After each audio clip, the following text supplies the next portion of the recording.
नमस्कार, कैसे आप सभी लोग। ये टैली अब कोई बहुत बड़ा मैजिक नहीं रहा है। इसके पहले मैजिक हुआ, ये टैली आई तब मैजिक दिखाई दिया, लेकिन अब ये हकीकत है। जरा यहां पर देखिए, मैं आपको बताने वाला हूं ये कौन सा शो है। आप सभी जानते हैं बीजेपी 164, बीजेपी 115 और यहां पर छत्तीसगढ़ में 54 बीजेपी। यहां पर बीजेपी को गेन है 8 का। कांग्रेस ने कमाल किया है निश्चित तौर पर तेलंगाना में, लेकिन बाकी जगह देखिए 4 राज्यों के नतीजे आ गए हैं। हम आपके लिए लेकर आए फिगर आपकी का स्पेशल एडिशन, क्योंकि अब वो फैक्टर्स जो जीत की मेन वजह बने, वो फैक्टर्स जो हार की मेन वजह बने, ये सब हम आपको दिखाएंगे। लेकिन पहले इस वक्त की बड़ी खबर, प्रचंड जीत के बाद प्रधानमंत्री मोदी का संबोधन ब्रेक करिए। आज की जीत ने 24 की हैट्रिक की गारंटी दे दी है। पीएम ने कहा, मोदी की गारंटी यानी गारंटी पूरा होने की गारंटी, पीएम ने कहा। इस सब के बीच में पीएम मोदी ने भ्रष्टाचार के बहाने कांग्रेस को घेरा। बड़ी खबर, घोटालों में घिरी सरकारें सत्ता से बाहर, पीएम ने कहा। नतीजे भ्रष्टाचार विरोधी अभियान को जन समर्थन, पीएम ने कहा। एक और बड़ी खबर, पीएम मोदी ने इंडिया अलायंस पर किया तंज। नतीजे कांग्रेस और घमंडिया गठबंधन के लिए बड़ा सबक। घमंडिया गठबंधन में रत्ती भर राष्ट्र सेवा नहीं, पीएम ने कहा। एक और बड़ी खबर, रेवड़ी कल्चर पर प्रधानमंत्री मोदी का प्रहार। लोभ लालच की घोषणाएं मतदाता को पसंद नहीं। विपक्ष को पीएम की नसीहत, सुधर जाएं वरना जनता चुन चुन कर साफ कर देगी। बड़ी खबर एक और आ रही है। बड़ी खबर आ रही है, नतीजों के बाद इस्तीफों का दौर शुरू हो चुका है। अशोक गहलोत ने देर रात राज्यपाल को अपना इस्तीफा सौंपा। भूपेश बघेल ने भी राज्यपाल से समय मांगा। इस सब के बीच में एक और बड़ी खबर आ रही है। मध्य प्रदेश में आम आदमी पार्टी को बड़ा झटका। आम आदमी पार्टी के सभी 70 प्रत्याशियों की जमानत जब्त। आम आदमी पार्टी का एक भी सीट नहीं आ पाई। और बड़ी खबर, बीजेपी मुख्यालय में संसदीय बोर्ड की बैठक जारी। बैठक में प्रधानमंत्री और गृह मंत्री मौजूद। 4 राज्यों के पर्यवेक्षकों की नियुक्ति। फिर तेलंगाना के डीजीपी अंजनी कुमार सस्पेंड हुए हैं। चुनाव आयोग ने तेलंगाना डीजीपी को सस्पेंड किया, आचार संहिता के उल्लंघन का आरोप। एक और बड़ी खबर, 3 राज्यों में हार के बाद मल्लिकार्जुन खड़गे ने बुलाई बैठक। 6 दिसंबर को इंडिया अलायंस की बैठक। सीटों के बंटवारे समेत कई मुद्दों पर चर्चा होगी। ब्रेकिंग न्यूज के बाद अब आपको बताते हैं कि आज आपके लिए कौन कौन सी खबरें हैं जो खास हैं। कर्टन रेजर की हम बात कर रहे हैं। पहली खबर, 3 राज्यों में बीजेपी की जीत के बाद पीएम मोदी ने 2024 के लिए क्या गारंटी दी, खबर यह होगी और यह देखना आपके लिए बहुत जरूरी होगा। दूसरी खबर, क्या 2023 के नतीजे 2024 में बीजेपी की जीत की हैट्रिक लगाएंगे, पीएम मोदी ने क्या कहा। फिर तीसरी खबर, मध्य प्रदेश, छत्तीसगढ़, राजस्थान में कैसे मोदी मैजिक चला, विश्लेषण के साथ पूरी खबर। चौथी खबर, क्या 2023 का चुनाव परिणाम 2024 के लोकसभा चुनाव की झांकी है। 9 फैक्टर हम आपको दिखाएंगे। और पांचवी खबर, 3 राज्यों की जीत के बाद इंडिया गठबंधन का भविष्य क्या होगा, क्या कांग्रेस अलायंस में कमजोर पड़ जाएगी, यह हम आपको बताएंगे। लेकिन शुरुआत, 2023 की जीत, 2024 में हैट्रिक की गारंटी। 4 राज्यों के विधानसभा चुनाव के चौंकाने वाले नतीजों के बाद यह सवाल पूछा जा रहा है। सवाल इसलिए है क्योंकि बीजेपी ने 4 में से 3 राज्यों में रिकॉर्ड जीत दर्ज की है। राजस्थान, मध्य प्रदेश और छत्तीसगढ़ में मोदी मैजिक चला, कांग्रेस धाराशायी होगी। मोदी का जादू जनता के सिर चढ़कर बोला। वोटर्स ने कांग्रेस के हाथ से 2 राज्य छीन लिए हैं। कांग्रेस को सिर्फ 1 राज्य तेलंगाना में जीत मिली है। आपको 4 राज्यों का पूरा हिसाब किताब समझाएंगे, किन मुद्दों और किस रणनीति ने बीजेपी को जीत दिलाई और कौन सी बात कांग्रेस को भारी पड़ी, डिटेल में बताएंगे। लेकिन पहले दिल्ली से लेकर राजस्थान, मध्य प्रदेश तक बीजेपी के जीत के जश्न की एक एक तस्वीर।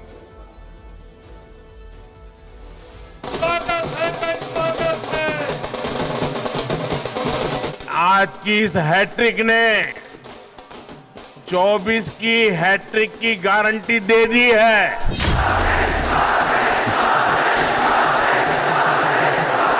आपके सपनों को पूरा करने के लिए जो मेरा संकल्प है, वो मेरी साधना भी है, मेरी तपस्या भी है। आपसे जो वायदा बीजेपी ने किए हैं, वो 100% पूरे किए जाएंगे। ये मोदी की गारंटी है।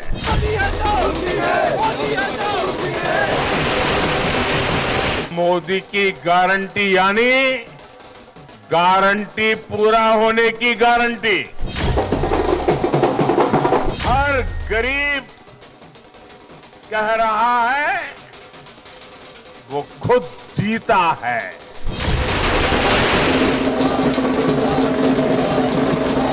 आज हर आदिवासी भाई बहन ये सोचकर खुश है कि उसने जिसे वोट दिया वो विजय उसकी अपनी है। भाजपा के सेवा भाव का कोई विकल्प नहीं है। जिस कांग्रेस ने आदिवासी समाज को कभी पूछा तक नहीं, उस आदिवासी समाज ने कांग्रेस का सफाया कर दिया। ऐसी सभी पार्टियों को आज गरीबों ने चेतावनी दी है, सुधर जाइए, सुधर जाइए, वरना जनता आपको चुन चुन करके साफ कर देगी।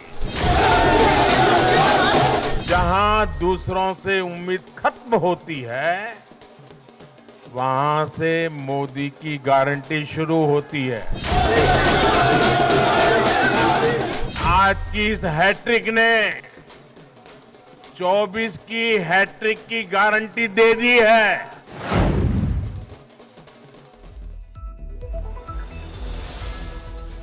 बीजेपी जोश से भर गई है।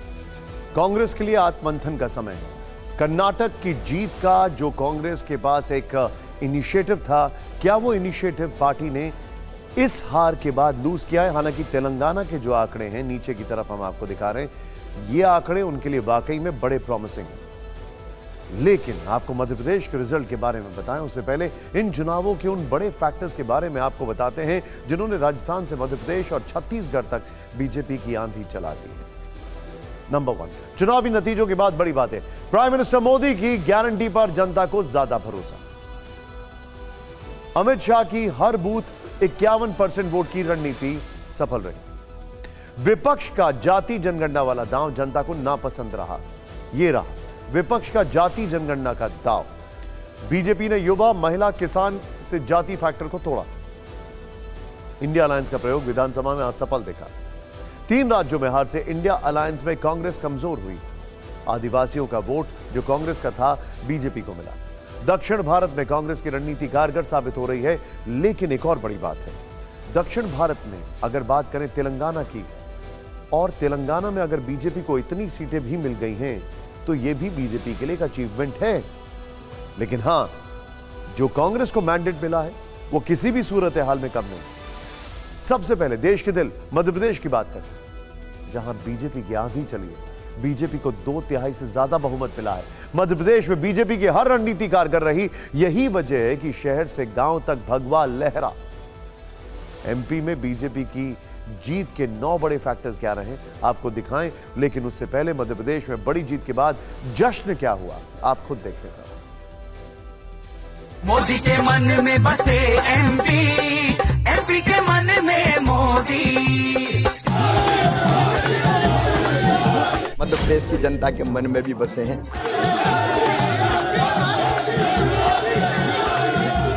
मोदी के दिल में एमपी और एमपी के दिल में मोदी। मोदी के मन में बसे एमपी, एमपी के मन में मोदी। हाँ।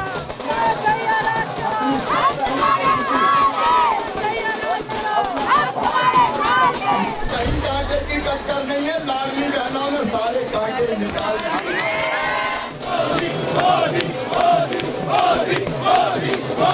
नया इतिहास और नया युग मध्य प्रदेश में विकास और प्रगति का निरंतर सफर चलता रहेगा। शिवराज भैया जिंदाबाद। एमपी के मन में लाडली बहना और लाडली बहना के मन में भाजपा, उसकी विजय।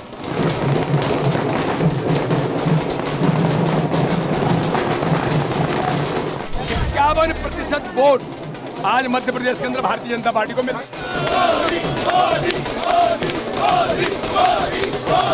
न नेता है, न नीति है, न कांग्रेस की नीयत अच्छी है, तो इसलिए जनता ने उनको अपना चेहरा दिखाया आईने में।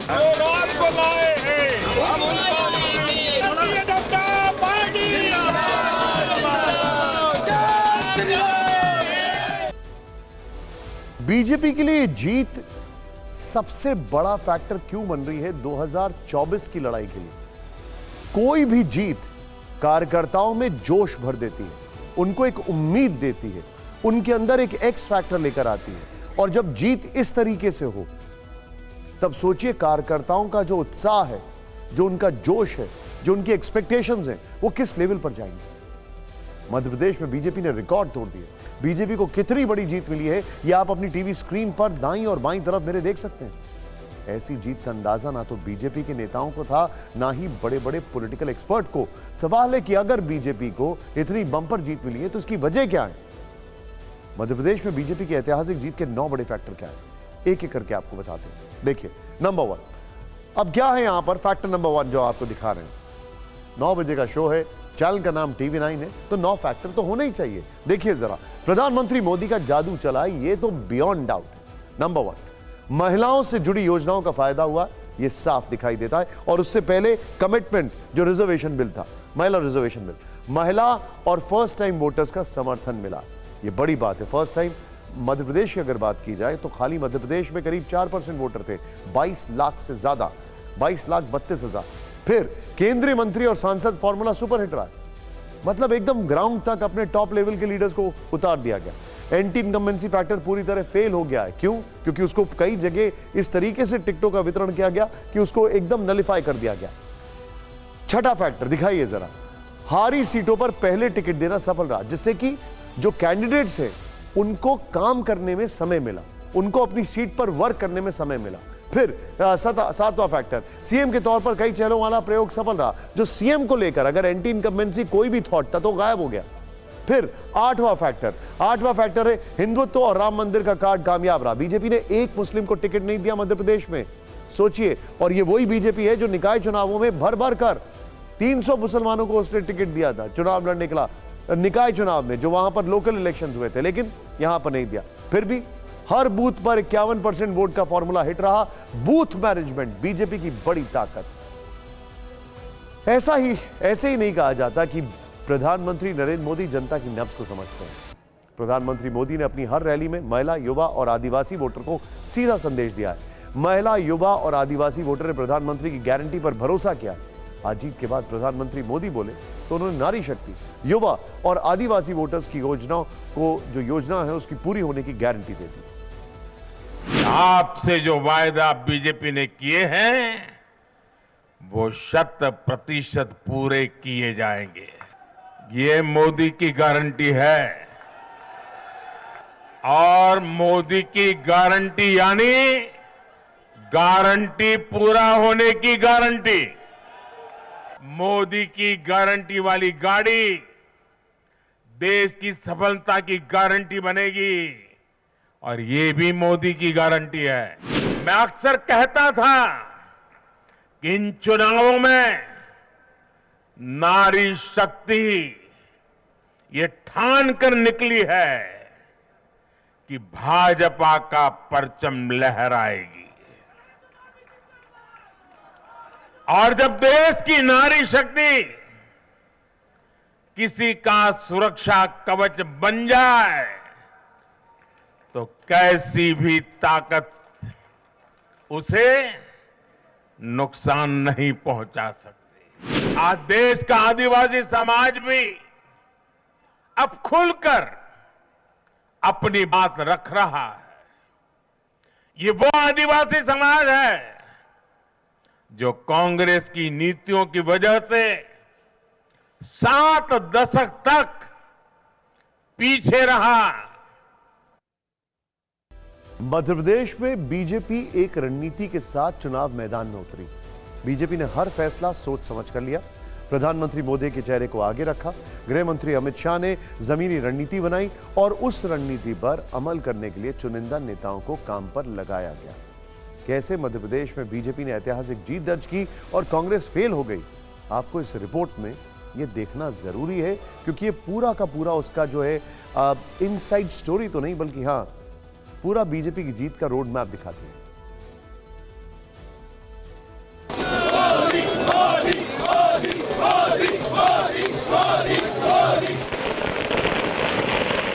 जहां दूसरों से उम्मीद खत्म होती है, वहां से मोदी की गारंटी शुरू होती है। एमपी के मन में मोदी और मोदी जी के मन में मध्य प्रदेश ही सबसे बड़ा फैक्टर है। ये मोदी नाम का मैजिक है।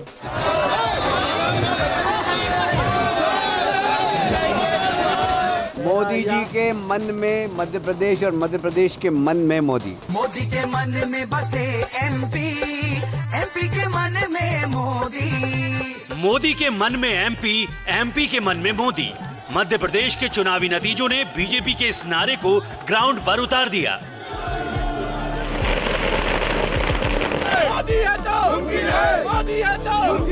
प्रधानमंत्री मोदी मध्य प्रदेश में बीजेपी की प्रचंड जीत का सबसे बड़ा फैक्टर रहे।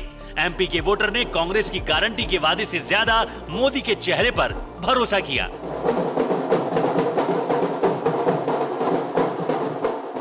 उनकी गारंटी पर भरोसा, डबल इंजन की सरकार के काम, उन योजनाओं का ढंग से क्रियान्वयन, उसके कारण जनता का आशीर्वाद मिला। मध्य प्रदेश की समृद्धि और विकास को भी जनता ने आशीर्वाद दिया। एक रणनीति के तहत बीजेपी ने शिवराज सिंह चौहान को चेहरा नहीं बनाया, उन्हें पीछे रखकर प्रधानमंत्री नरेंद्र मोदी पूरे प्रचार का चेहरा बने रहे। इसका बीजेपी को फायदा मिला। हम एक ही चेहरे को आगे लेकर आए, मोदी जी, जिनको दुनिया सर्वाधिक लोकप्रिय नेता के रूप में चुना है। केंद्र से कद्दावर नेताओं को मध्य प्रदेश भेजकर उन्हें विधानसभा चुनाव लड़ाने की रणनीति भी सफल रही।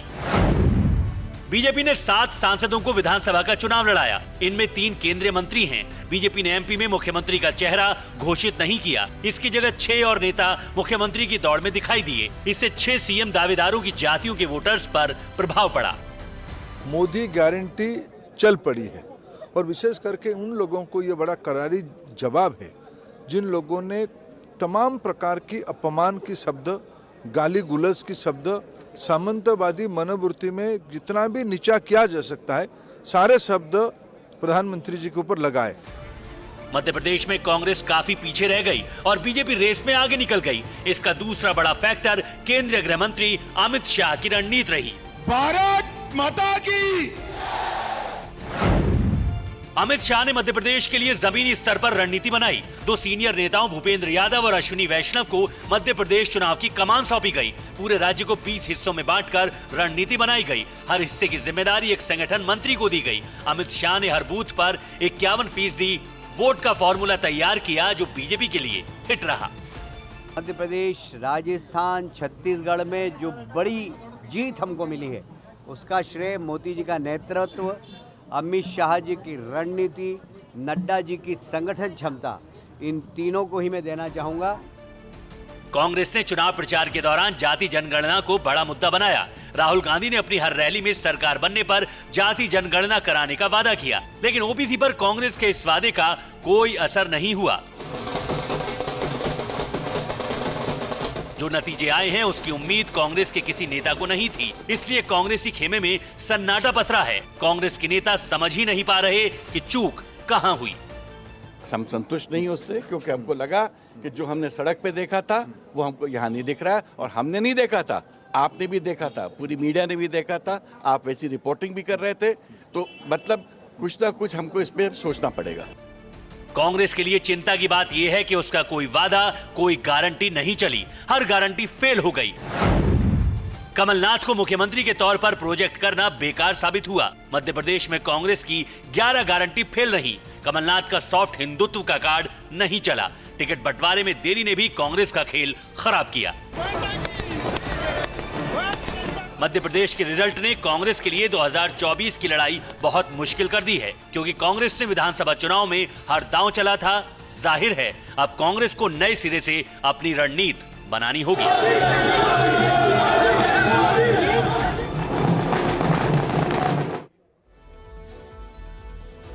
लेकिन अब आपको बताते हैं कि मध्य प्रदेश में कहां पर मैजिक चला है, कहां पर मैजिक नहीं चला है। ये फैक्टर्स देखना जरूरी है। और रीजन, हम 2 रीजन आपको सबसे पहले दिखाने वाले हैं। सबसे पहले मध्य प्रदेश में चंबल की बात करें। अब चंबल जो है, यहां पर यकीनन कांटे की टक्कर थी। अब देखिए, आप इस तस्वीर को कैसे देखते हैं? आधा ग्लास भरा है या खाली, या मैं आपके ऊपर छोड़ रहा हूं। जब बीजेपी को अप्रत्याशित वोट परसेंटेज मिला है, यह सीटों का आंकड़ा है 164, तब बीजेपी और कांग्रेस का डिफरेंस सिर्फ 2 सीटों का। चंबल में ज्योतिरादित्य सिंधिया, जो कि बहुत बड़ी तोड़ फोड़ कर 15 महीने में वहां पर सरकार को एकदम निपटाकर बीजेपी में आए थे, ये उनका इलाका है। 18 बीजेपी, कांग्रेस 16। अब ज्योतिरादित्य ये भी कह सकते हैं कि पिछले के मुकाबले 11 ज्यादा है, लेकिन यह भी दिखाया जा सकता है कि फर्क सिर्फ 2 का है। लेकिन महाकौशल, अब महाकौशल की अगर बात करें, ये देखिए, अब ये बड़ी इंटरेस्टिंग है, क्योंकि ये वो इलाका है जो हिंदुत्व की प्रयोगशाला केंद्रीय मंत्री प्रहलाद पटेल, कमलनाथ का कौशल भी महाकौशल में देखने की बात थी इस बार। और यहां पर प्रतीकों पर चुनाव लड़ा जा रहा था। बीजेपी 26 + 9, कांग्रेस 16 -8। अब डिफरेंस देखिए जरा। अदर्स तो खैर जाने ही दीजिए, भूल ही जाइए। जब ऐसी आंधी चलेगी, ऐसी सुनामी चलेगी, तो फिर क्या बोलेंगे। ये बड़ा इंटरेस्टिंग फैक्टर है। अब कैबिनेट मिनिस्टर्स, कौन किसका क्या क्या हाल रहा, ये देखते हैं अब जरा। अब कुल मंत्री 32 थे। अब यहां पर इंटरेस्टिंग क्या है, 21 जीते और 11 हारे। स्ट्राइक रेट 65 का है। लेकिन अगर मैं आपको ये लेके चलूं राजस्थान, तो आप हैरान हो जाएंगे, वहां स्ट्राइक रेट कांग्रेस का 29 का है। तो इतना तो शायद मार्जिन ऑफ लेके चलते हैं कि इतना तो चल जाएगा, क्योंकि फिर सभी तो जीत जाएंगे, तो फिर बाकी ऑपोजिशन पार्टी में कोई रहेगा कि नहीं रहेगा। ये बड़ा फैक्टर है। अब जरा मध्य प्रदेश में बीजेपी की जीत का बड़ा फैक्टर आदिवासी वोटर्स रहे। डाटा मोशाय हमारे साथ है। डाटा मोशाय ने बड़ी डिटेलिंग दी, लेकिन मैं आपको बताना चाहूंगा, हेमंत शर्मा सर आज सुबह जैसे ही हमारे साथ 10 बजे जुड़े, उन्होंने पहली लाइन जो बोली थी हमसे बातचीत में कि वो ये थी कि आदिवासी फैक्टर था मैजिक फैक्टर। और तभी उन्होंने कह दिया था कि जो अभी के आंकड़े हैं 10 बजे, ऐसे में बीजेपी को आदिवासी वोट जो मिला है, तो छत्तीसगढ़ में 50 के ऊपर जाएगा, कम से कम 50 रहेगा। डेटा मोशाय, स्वागत है आपका। Thank you very much once again. पार्थादा हमारे साथ हैं। ट्राइबल सीट्स, और ट्राइबल सीट्स में पहले तो मुझे बताइए क्या स्कोर रहा, दूसरा हमें यह बताइए कि ट्राइबल सीट्स में हुक क्या था बीजेपी का। तो tribal seats total Madhya Pradesh में 230 सीट्स हैं। तो मैं क्या फिल्टर आउट कर लेता हूँ, जितना सीट है जहाँ पर ट्राइबल वोटर्स मोर देन 20% है, ऐसा कितना सीट है 79। ओवरऑल ट्राइबल पॉपुलेशन एमपी में 21% है। तो आप देखेंगे सीट टैली देख लेते हैं। सीट टैली में क्या हुआ देखिए, ये फ्लिप हो गया। मतलब 35 पहले बीजेपी का था, 43 कांग्रेस में था 2018 में, अब ये 46-32। दर्शकों को बता दें एक बार, डेटा मोशाय बता रहे हैं कि बीजेपी को 2018 में ट्राइबल सीट्स में करीब 35 ट्राइबल सीट्स कितनी आपने बताई 79। वहां पर बीजेपी को 35 मिली थी, इस बार 46 हो गई। कांग्रेस को 43 मिली थी, इस बार 32 हो गई। अब मुझे बताइए हुक फैक्टर क्या था। देखिए अभी उसका पहले वोट शेयर एक बार देखिए। जरूर। वोट शेयर में देखिए, पहले जो पॉइंट है, कांग्रेस का वोट शेयर सेम है, ऑलमोस्ट सेम है। हाँ ठीक है। तो बीजेपी का जो वोट शेयर है, अब कांग्रेस का वोट शेयर सेम है, लेकिन बीजेपी का वोट शेयर जंप हो रहा है ऑलमोस्ट 7%। आई थिंक यहाँ पर गेम हुआ है। अच्छा, एक चीज मैं देख रहा हूँ, बीएसपी को मेजर लॉस यहाँ पर मैं देख रहा हूँ ट्राइबल बेल्ट में, और ये बाप को बड़ा फायदा हुआ। हाँ, ये हुआ। ये नया पार्टी राजस्थान में भी 3 सीट जीत चुका है, ये राजस्थान का बॉर्डर एरिया में जी। तो क्या हो रहा है आप देखेंगे, जो बीजेपी का जो बूथ मैनेजमेंट, जो ऑर्गेनाइजेशन स्किल इस पर एमपी में पूरा लगा दिया था, जो ये सेमीफाइनल है, ये डेटा से दिखाई दे रहा है। आप समझ लीजिए एक बूथ में अगर 500 वोटर्स है, नॉन कांग्रेस बीजेपी मिलाकर 450 वोटर्स था, 50 voters non Congress non BJP था। तो बीजेपी ने क्या कर पाया, वो वोट को खुद का खाते में ले आ पाया, कांग्रेस ने नहीं कर पाया। अच्छा, क्योंकि मैं अगर ट्राइबल बेल्ट की बात करूं, तो नोटा का भी जो स्ट्राइक रेट है वो कम हो गया है। इसका मतलब लोगों ने ये डिसाइड किया कि नहीं, हम वोट तो देंगे, किसी कैंडिडेट को ही देंगे। ये देखिए क्या है, एक डेफिनेटली प्राइम मिनिस्टर का जो मैसेजिंग है, पॉपुलरिटी है, साथ में ऑर्गेनाइजेशन जो ऑर्गेनाइजेशन है, आप ठीक कह रहे हैं, ये ऑर्गेनाइजेशन स्किल डेटा मुशाह हमें बता रहे हैं। मध्य प्रदेश के बाद पड़ोसी राज्य छत्तीसगढ़ चलते हैं, जहां विधानसभा चुनाव के परिणामों ने सारे राजनीतिक पंडितों और एक्सपर्ट्स को चौंका दिया है।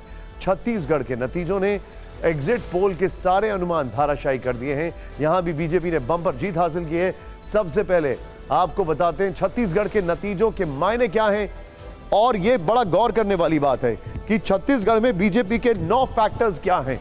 आइए देखते हैं। सबसे पहले बीजेपी के 9 फैक्टर्स छत्तीसगढ़ के।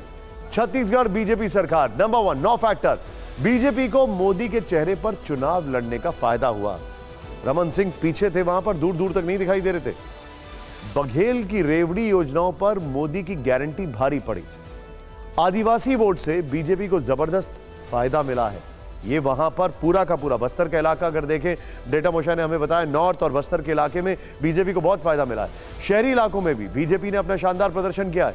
भूपेश बघेल पर करप्शन के आरोप कांग्रेस पर भारी पड़े। बघेल टीएस सिंहदेव के झगड़े से कांग्रेस को नुकसान पहुंचा है। फिर कांग्रेस का सॉफ्ट हिंदुत्व का कार्ड बीजेपी के सामने फेल हो गया। भूपेश बघेल का एकला चलो से कांग्रेस को नुकसान पहुंचा है। शराबबंदी का वादा लागू न करना बघेल सरकार को भारी पड़ा है। एक और बड़ी बात, ओवर कॉन्फिडेंस। ऐसा लग रहा था कि सभी को लग रहा था कि भाई छत्तीसगढ़ में तो आ ही रहे, छत्तीसगढ़ में तो आ ही रहे, और अंडर करंट जो था वो नहीं समझ में आ रहा था। तो ऊपर ऊपर ये लग रहा था कि छत्तीसगढ़ में भाई ये तो आ ही रहे। तो ऐसा लगता है जैसे जो एक इलेक्शन मशीनरी थी वो काम नहीं कर रही थी, और बीजेपी वहां पर एकदम जिसको कहते हैं घात लगाकर गोरिल्ला वॉरफेयर के लिए तैयार बैठी हुई थी, और उसने ये कर दिया। हालांकि चुनाव के नतीजों से पहले हम सब में से किसी को भी अंदाजा नहीं था कि बीजेपी इस लेवल पर काम कर रही है, लेकिन ये रिजल्ट्स बताते बगैर काम करे ये सब नतीजे नहीं आ सकते। मध्य प्रदेश में कांग्रेस 18 साल से सत्ता पर काबिज बीजेपी को बेदखल नहीं कर पाई है, और दूसरी तरफ 5 साल बाद ही छत्तीसगढ़ से रुखसत हो गई है। आज के चुनाव परिणामों में छत्तीसगढ़ ही सबको चौंका रहा है। राजनीतिक पंडितों तक मान के चल रहे थे कि छत्तीसगढ़ की भूपेश बघेल सरकार दोबारा सत्ता में आएगी, लेकिन परिणामों के आने के साथ ही कांग्रेस पिछड़ती चली गई। सवाल यह है क्यों छत्तीसगढ़ कांग्रेस के हाथ से फिसल गया। आइए आपको दिखाते हैं ये सिलसिलेवार तरीके से। छत्तीसगढ़ में करीब 32% इलाका आदिवासी बहुल का माना जाता है। बीजेपी ने इस बेल्ट में शानदार प्रदर्शन किया। आदिवासी वोट यहां सबसे डिसाइडिंग फैक्टर होता है। 2018 में आदिवासियों का कांग्रेस को समर्थन मिला तो भूपेश बघेल ने जबरदस्त जीत हासिल की। इस बार 2023 के विधानसभा चुनाव में आदिवासी वोट बीजेपी के खेमे में शिफ्ट हो गया है। इसके अलावा भ्रष्टाचार के मुद्दे ने भी कांग्रेस सरकार की छवि को दागदार बनाया।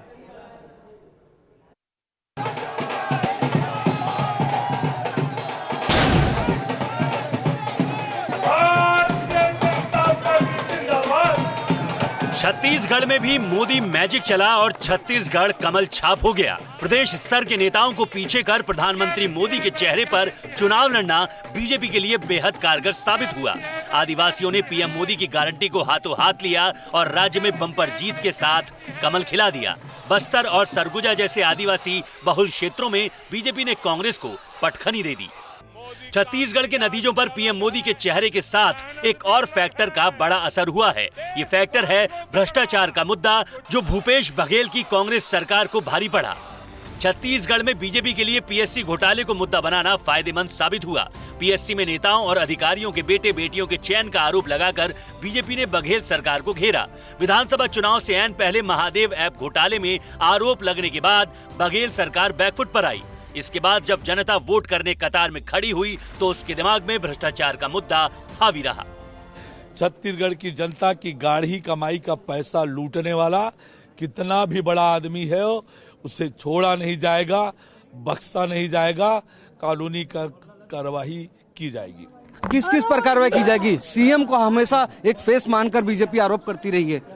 जो भी होगा, कितना बड़ा आदमी हो, जनता के लूटने वालों को छोड़ा नहीं जाएगा। और छत्तीसगढ़ ने जो पिछले 5 सालों में झेला वो आगे नहीं झेलेंगे। पेपर लीक के मामले हों, भ्रष्टाचार के मामले हों, महिला अपराध के मामले हों, इनसे जनता मुक्ति पाना चाहती थी। राज्य में भी बीजेपी ने प्रचार के दौरान मोदी की गारंटी वाले पोस्टर का जमकर इस्तेमाल किया। अब छत्तीसगढ़ के पूर्व सीएम और बीजेपी के वरिष्ठ नेता रमन सिंह का कहना है कि ये मोदी की गारंटी पर जनता की मोहर है। मोदी जी की गारंटी पे छत्तीसगढ़ की जनता ने 100% भरोसा किया। छत्तीसगढ़ के परिणाम भी विश्लेषण के हकदार हैं। वहां पर नरेंद्र मोदी ने स्वयं गारंटी किया 3100 रुपए धान की खरीदी का, तो ये भी जनता के मन में घर कर गई कि मेहनत करे मोदी और फोटो खींचे कांग्रेस के नेता, ये तो संभव नहीं है। छत्तीसगढ़ चुनाव में कांग्रेस के लिए पार्टी की अंदरूनी गुटबाजी नुकसानदायक साबित हुई। पूरे 5 साल भूपेश बघेल और टीएस सिंहदेव की आपसी तनातनी चलती रही। इस तनातनी ने पार्टी के अंदर गुटबाजी को हवा दी, जिससे सरकार और संगठन में गतिरोध पैदा हुआ। इस गतिरोध का नुकसान विधानसभा चुनाव में हुआ, जहां संगठन और सरकार में तालमेल की कमी देखी गई। गुरु घासीदास साहित्य एवं संस्कृति अकादमी परिवार भूपेश बघेल का सारा फोकस गांव, किसान और छत्तीसगढ़िया शान को प्रमोट करने पर रहा। शहरों पर कांग्रेस सरकार का फोकस नहीं रहा। यही कारण है कि रायपुर, बिलासपुर और दुर्ग जैसे शहरी इलाकों में बीजेपी को बम्पर जीत मिली।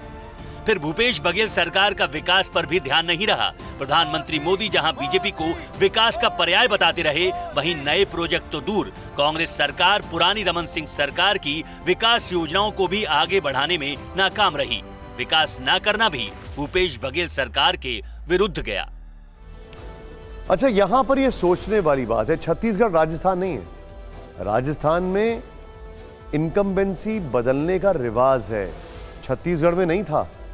भूपेश बघेल को यह सोचना पड़ेगा कि रमन सिंह 2013 में 0.7 के मार्जिन से अपनी पार्टी को जिता के 10 सीट एक्स्ट्रा लेकर आते हैं, और आज देखिए क्या है आंकड़ा, कहां गड़बड़ हुई। प्रधानमंत्री नरेंद्र मोदी ने छत्तीसगढ़ में जीत का श्रेय जनता को दिया। उन्होंने कहा कि मैं छत्तीसगढ़ को 3 दिसंबर के बाद सरकार के शपथ ग्रहण में शामिल होने का निमंत्रण देने गया था। परिणाम से साफ है कि जनता ने उसे स्वीकार कर लिया। छत्तीसगढ़ के परिवारजनों को तो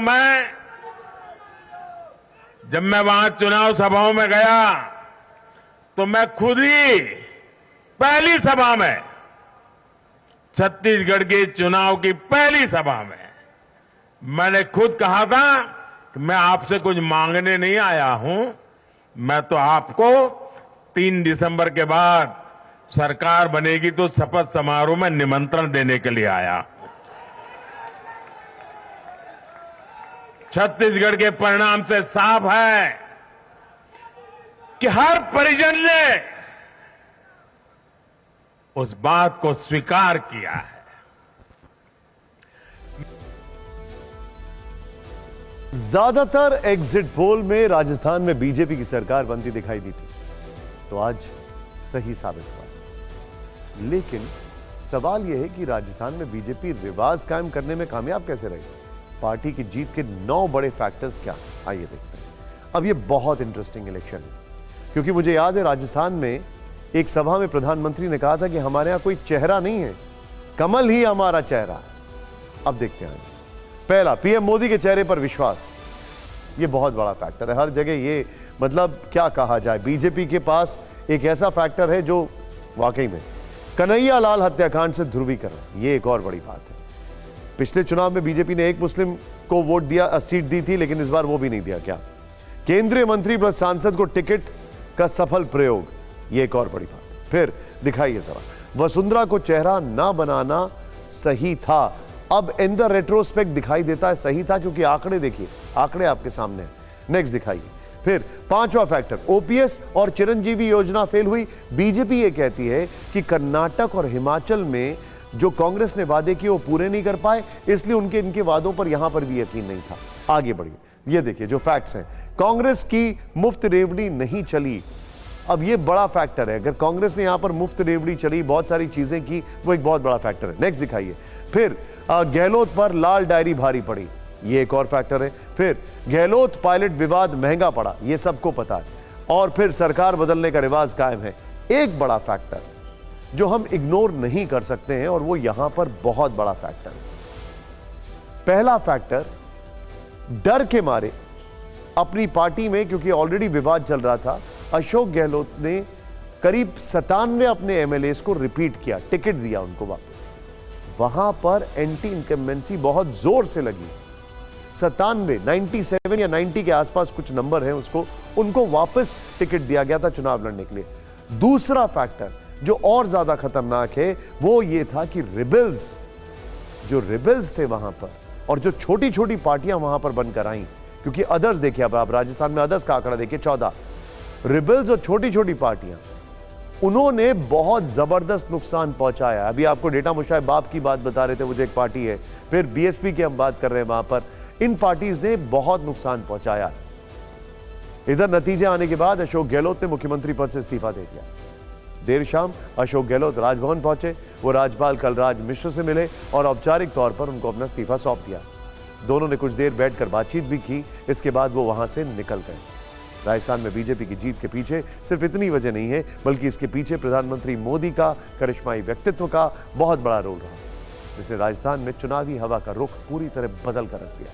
बीजेपी की जीत में कन्हैया लाल के साथ साथ जाट और गुर्जर फैक्टर अहम है। इसके अलावा विधायकों के खिलाफ एंटी इनकम्बेंसी भी गहलोत सरकार पर भारी पड़ा, जिसका फायदा बीजेपी ने उठाया और अब वो सूबे में सरकार बनाने जा रही है। इस मौके पर अब से कुछ देर पहले पीएम मोदी ने कांग्रेस पर जमकर हमला बोला। मैंने राजस्थान में मावजी महाराज को प्रणाम करते हुए उन्हीं की धरती पर ये भविष्यवाणी की थी कि राजस्थान में कांग्रेस सरकार लौट करके नहीं आएगी। मैं भविष्यवेत्ता नहीं हूं, लेकिन मेरा राजस्थान के लोगों पर भरोसा था। लोभ लालच की घोषणाएं करना ये मतदाता पसंद नहीं करता। ऐसे लोग जो भांति भांति के तर्कों से भ्रष्टाचारियों को कवच देते हैं, कवर अप करने की कोशिश करते हैं, जो भ्रष्टाचार पर कड़ा प्रहार करने वाली जांच एजेंसियों को बदनाम करने में दिन रात जुटे हुए हैं, वे समझ लें ये चुनाव नतीजे भ्रष्टाचार के खिलाफ लड़ाई का भी जन समर्थन है। राजस्थान में प्रधानमंत्री नरेंद्र मोदी ने जो भविष्यवाणी की वो आज सही साबित हुई। अशोक गहलोत की गद्दी छिन गई और जनादेश बीजेपी को मिला। ये चुनाव बीजेपी ने पूरी रणनीति के साथ लड़ा और चुन चुनकर ऐसे मुद्दे उठाए जो कांग्रेस के लिए कांटे का काम करते चले गए। बीजेपी का जादू ऐसा चला कि वो 5 के 5 रीजन में छा गई। धुंधार, हाड़ौती, मारवाड़, मेवाड़ और शेखावटी, हर जगह उसका परचम लहरा रहा है।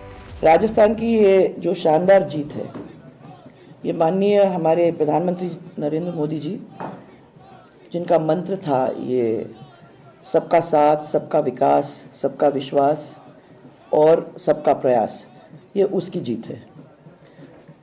उनकी दी हुई गारंटी की जीत है। जहां तक फैक्टर की बात है तो ऐसे कई मुद्दे रहे जिसने आसपास की सीटों पर भी असर छोड़ा। इनमें कन्हैया लाल का मुद्दा एक है, जिसकी हत्या उदयपुर में हुई थी। बीजेपी ने इसे प्रचार में जमकर उछाला। कन्हैया लाल मुद्दे का असर उदयपुर इलाके की 29 सीटों पर हुआ और बीजेपी यहां की ज्यादातर सीटों पर कब्जा करने में कामयाब रही। पूरी तरह से मोदी जी की लहर आंधी रही। भारतीय जनता पार्टी का कलेक्टिव एफर्ट, सब एक साथ मिलकर चुनाव लड़ा और जीता। इसके अलावा जाट और एसटी के प्रभाव वाले इलाकों में भी बीजेपी का शानदार प्रदर्शन रहा। राज्य में ऐसी 72 सीटें हैं जहां जाट समुदाय का प्रभाव है। 2018 में यहां बीजेपी सिर्फ 18 सीटें जीत पाई, लेकिन इस बार उसे यहां बड़ा फायदा हुआ। इसी तरह राजस्थान में अनुसूचित जनजाति के असर वाली 25 सीटें हैं। पिछली बार बीजेपी 9 पर जीती थी, लेकिन इस बार वो यहां भी बाजी मारने में कामयाब रही। लेकिन राजस्थान में कहानी बहुत बहुत बहुत रोचक है। दादा बताइए जरा, आप जो मुझे बता रहे थे अभी। आप देखिए, राजस्थान का ये स्टोरी समझना है। कांग्रेस पिछले बार 39.3% वोट मिला, सीट आया 100।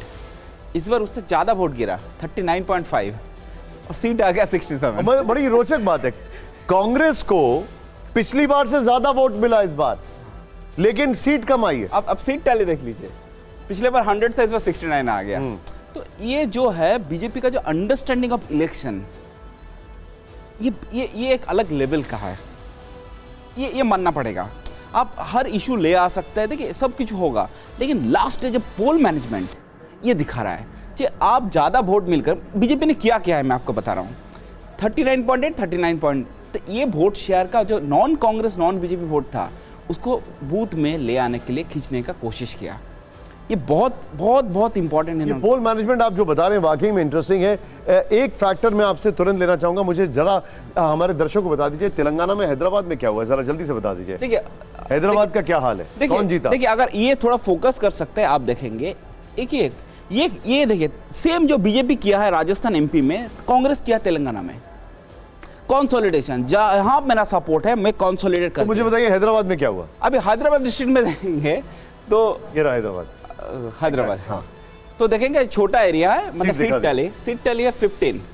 अब यहां पर इंटरेस्टिंग बात यह है, कांग्रेस तेलंगाना जीत रही है लेकिन हैदराबाद में नहीं जीत रही, और यह सबसे रोचक बात है। दादा बहुत बहुत शुक्रिया हमारे साथ जुड़ने के लिए आपका। ये फैक्टर्स है, तेलंगाना की जीत से कांग्रेस कार्यकर्ताओं में उत्साह है, लेकिन हैदराबाद अफसोस वहां पर नहीं हुआ।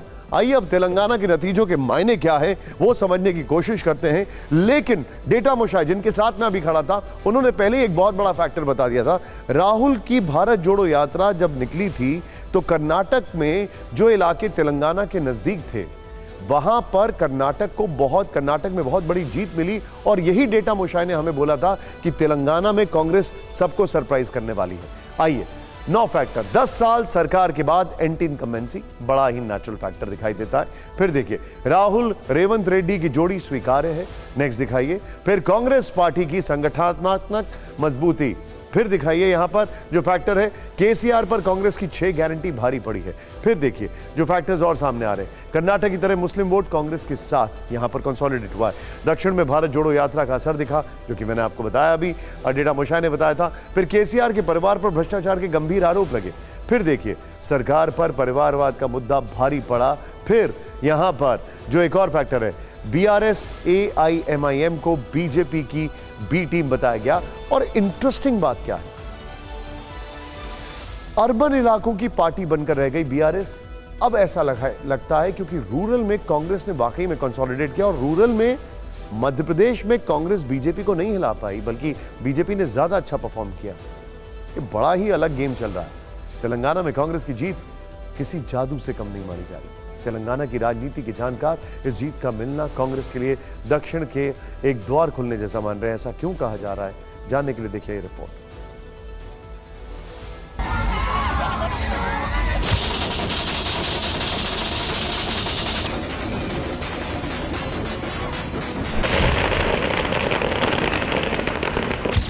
हैदराबाद में जीत और जश्न की तस्वीर इस बात के संकेत हैं कि दक्षिण में एक और द्वार कांग्रेस के लिए खुल गया।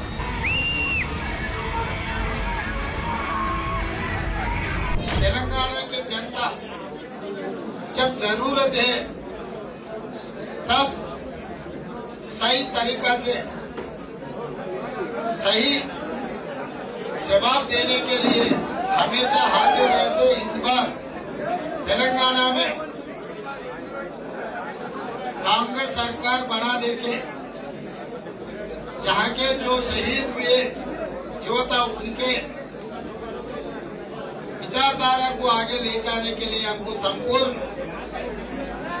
हम इंस्पिरेशन लिए। वो जानकार भी मानती हैं कि यहाँ कांग्रेस का फोकस वेलफेयर मॉडल और डेवलपमेंट मॉडल पर रहा, और चुनावी कैंपेन में भी पार्टी ने इसी पर फोकस किया।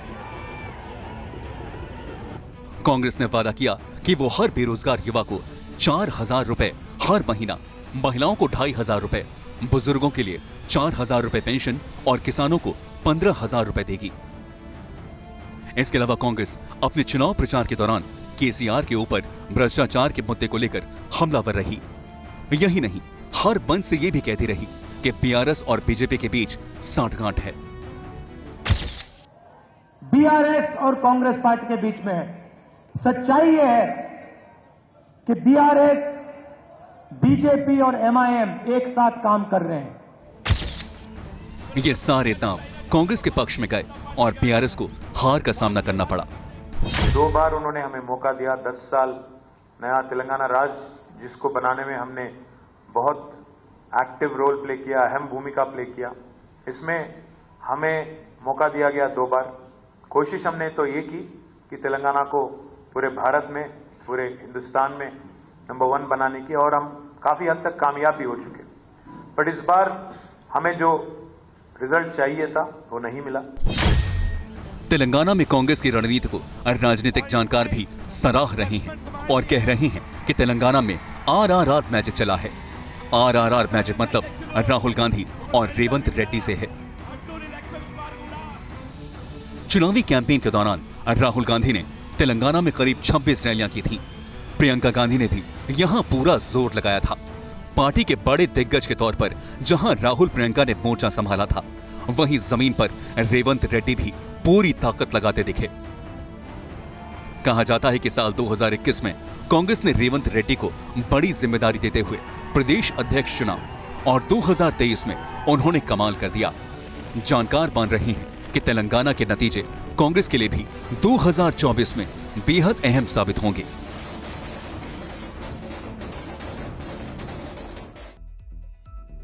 चार राज्यों के विधानसभा चुनाव को अगले साल होने वाले लोकसभा चुनाव से पहले सेमीफाइनल के तौर पर देखा जा रहा है। अगर इन नतीजों को सेमीफाइनल माने तो कांग्रेस 3-1 से हार गई। सवाल यह है कि क्या 5 महीने बाद होने वाले लोकसभा चुनाव में इस नतीजे का असर पड़ेगा? क्या इस रिजल्ट का असर इंडिया अलायंस पर दिखेगा? इस हार जीत का क्या असर होगा, आप हमारी ये रिपोर्ट दें।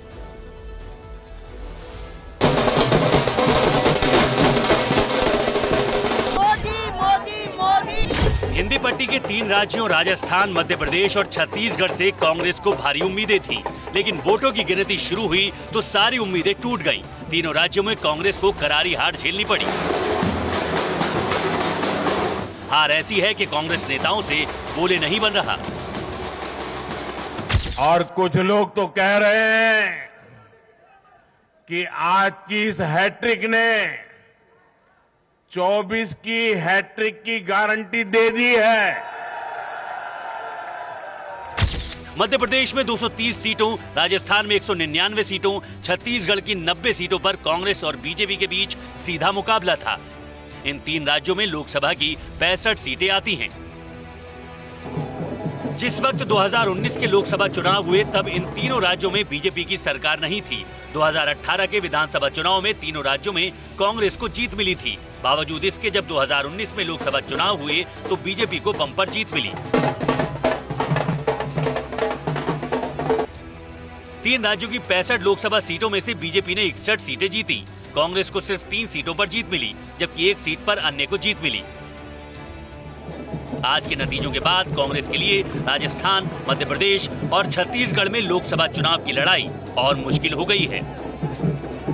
बीजेपी ने मध्य प्रदेश में अपनी सरकार बचाई तो 2 राज्य कांग्रेस से छीन लिए। इस जीत के बाद अब बीजेपी का भगवा 12 राज्यों में लहरा रहा है। इसके अलावा 6 राज्यों में बीजेपी मिलीजुली सरकार चला रही है, जबकि 5 राज्यों में कांग्रेस और उसके समर्थित दलों की सरकार है। इसके अलावा 5 राज्यों में अन्य दलों की सरकारें हैं। इस हिसाब से देश के करीब 60% से ज्यादा हिस्से पर बीजेपी का शासन है। हिंदी भाषी 3 राज्यों में कांग्रेस की हार ने इंडिया गठबंधन के भविष्य पर भी सवाल खड़े कर दिए हैं। कांग्रेस के खराब प्रदर्शन के तुरंत बाद सहयोगी दलों ने कांग्रेस पर दबाव बनाना शुरू कर दिया। जेडीयू के बिहार प्रदेश महासचिव निखिल मंडल ने एक्स पर लिखा, अब इंडिया गठबंधन को नीतीश कुमार के अनुसार चलना चाहिए। विधानसभा चुनाव के दौरान कांग्रेस के नेता समाजवादी पार्टी और दूसरे सहयोगी दलों को आंख दिखा रहे थे, लेकिन अब इंडिया गठबंधन में कांग्रेस की स्थिति काफी कमजोर हो गई है। यूपी, बिहार, पंजाब और दिल्ली में कांग्रेस के लिए सीटों की बार्गेनिंग मुश्किल हो जाएगी। कांग्रेस के लिए राहुल गांधी को प्रधानमंत्री उम्मीदवार के तौर पर प्रोजेक्ट करना मुश्किल हो जाएगा। ये चुनाव नतीजे कांग्रेस और उसके घमंडिया गठबंधन के लिए भी बहुत बड़ा सबक है।